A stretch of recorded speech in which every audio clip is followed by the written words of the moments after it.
নমস্কার, আমি বিবেকানন্দ মণ্ডল, consultant, WB NGOs। আজকের এই পর্বে আলোচনা যে আমাদের পশ্চিমবাংলার NGO কিভাবে গ্র্যান্ট অ্যাপ্লাই করবে। শুধু গ্র্যান্ট, আমি আগেও বলেছি, শুধু গ্র্যান্ট আমাদের গভর্নমেন্ট বা CSR এরকম শুধু নয়, আরও অনেকগুলো সংস্থা রয়েছে, অনেকগুলো ফাউন্ডেশন রয়েছে যারা গ্র্যান্ট দিয়ে থাকে। NGO, সেকশনাইজড কোম্পানি, ট্রাস্ট, সোসাইটিকে। সে বিষয়ে আজকে আরেকটা ফাউন্ডেশনের কথা বলবো, যে ফাউন্ডেশন অন্যান্য NGOকে দিয়ে সমাজসেবামূলক কাজ করে থাকে। আজকের এই ফাউন্ডেশনটির নাম হলো আজিম প্রেমজি ফাউন্ডেশন। বিশিষ্ট ফাউন্ডেশন রয়েছে যার অনুদান, যার কাজকর্ম ভারতবর্ষব্যাপী জুড়ে রয়েছে। তারা নিজেও কাজ করে থাকে এবং অন্যান্য NGOকে দিয়েও কাজ করায়, পার্টনারশিপ নেয়।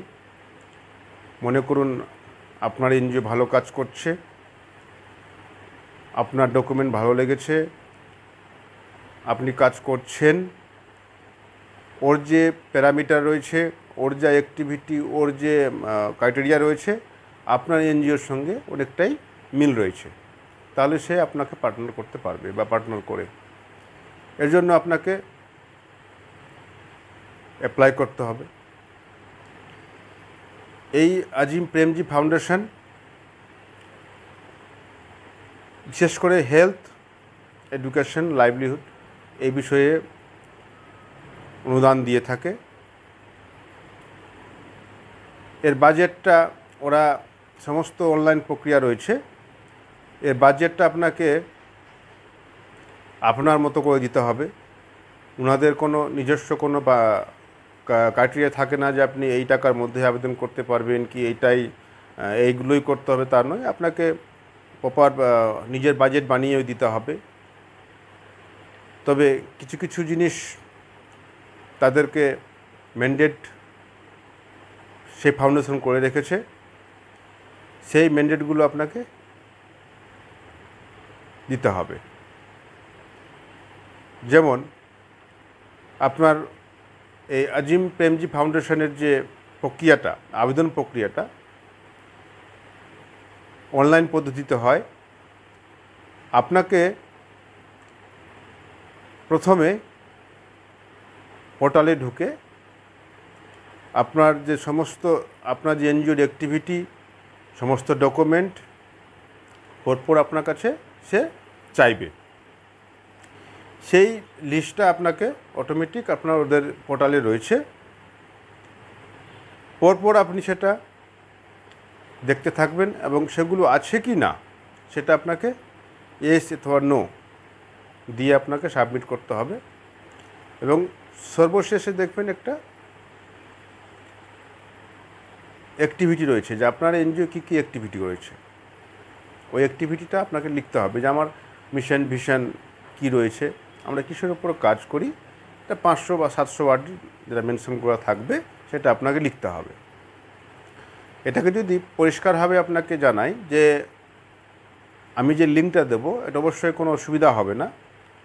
যে সমস্ত NGO অ্যাপ্লাই করতে চাইছেন তাদের প্রত্যেককে আমি বলছি যে আমি যে লিঙ্কটা, আমি এই ভিডিও ডিসক্রিপশনে লিঙ্কটা পেয়ে যাবেন। লিঙ্কটায় ক্লিক করলে ওখানে গ্র্যান্ট অ্যাপ্লাই বলে অপশন থাকবে। সেই গ্র্যান্ট অ্যাপ্লাই ক্লিক করলে আপনার কিছু অনলাইনে ফর্ম বেরিয়ে আসবে। সেই ফর্মে আপনাকে ফিল আপ করতে হবে।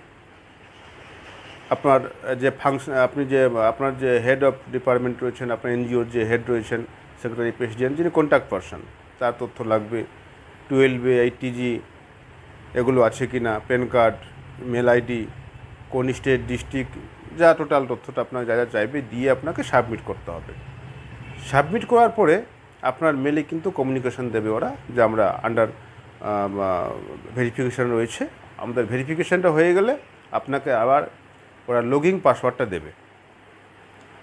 আপনার তথ্যগুলো যখন সাবমিট করবেন ওরা ভেরিফাই করে আপনাকে যখন অ্যাপ্রুভ হয়ে যাবে তখন আপনার মেলে আপনার লগইন পাসওয়ার্ডটা আজিম প্রেমজি ফাউন্ডেশন থেকে আপনার প্রোভাইড করবে। সেই লগইন পাসওয়ার্ড দিয়ে আপনাকে লগইন করে আপনাকে অ্যাপ্লাই করতে হবে।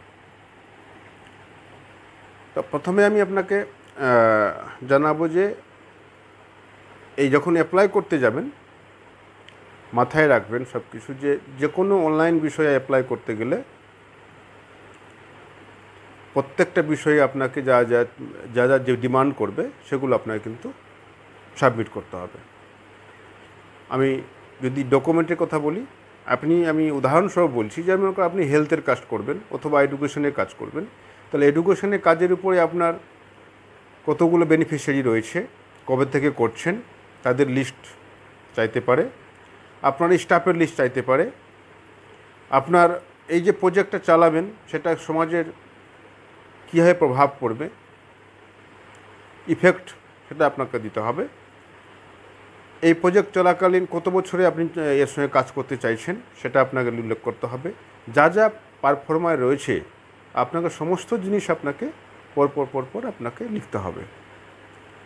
আপনাকে বুঝে ভুল তথ্য দেবেন না, যেটা বুঝে যদি অল্প বুঝেন অল্পই লিখবেন, কিন্তু সঠিক তথ্যটা দেবেন। দিয়ে যা যা ডকুমেন্ট চাইবে তাই দিবেন। আর বাজেটটা আপনি আপনার মতো করবেন, যে আমার 2 বছরে যা বাজেট, আমি ফার্স্ট ইয়ার সেকেন্ড ইয়ার বাজেটটা করবেন। প্রথম ইয়ারে আমার খরচা এত টাকা, সেকেন্ড ইয়ারে খরচা এত টাকা। ফার্স্ট ইয়ার সেকেন্ড ইয়ার একসঙ্গে আপনি চাইবেন না।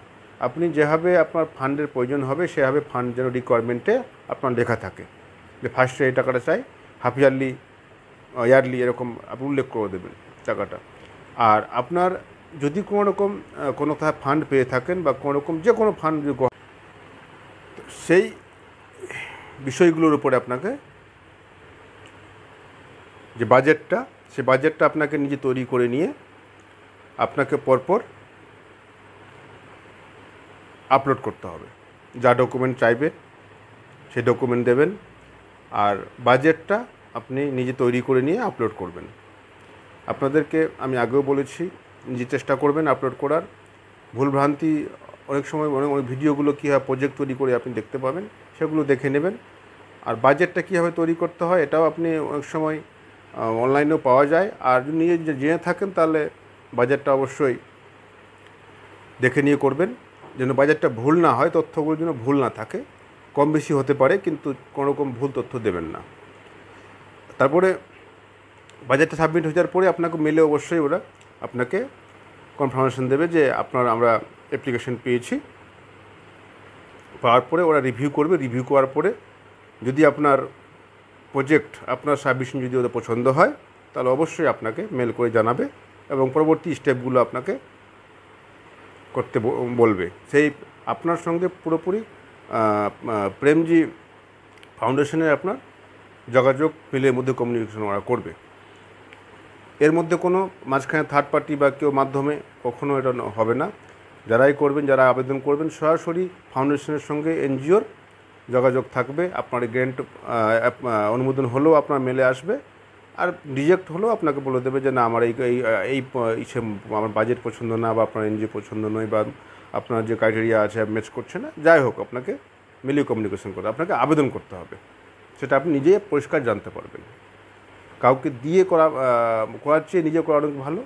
তারপর যখন পারবেন না, যদি কোনো ফার্মকে দিয়ে করাতে চান সে তো করাবেন, কিন্তু যাই তথ্য দেবেন সঠিকভাবে ফিল আপ করে দেবেন।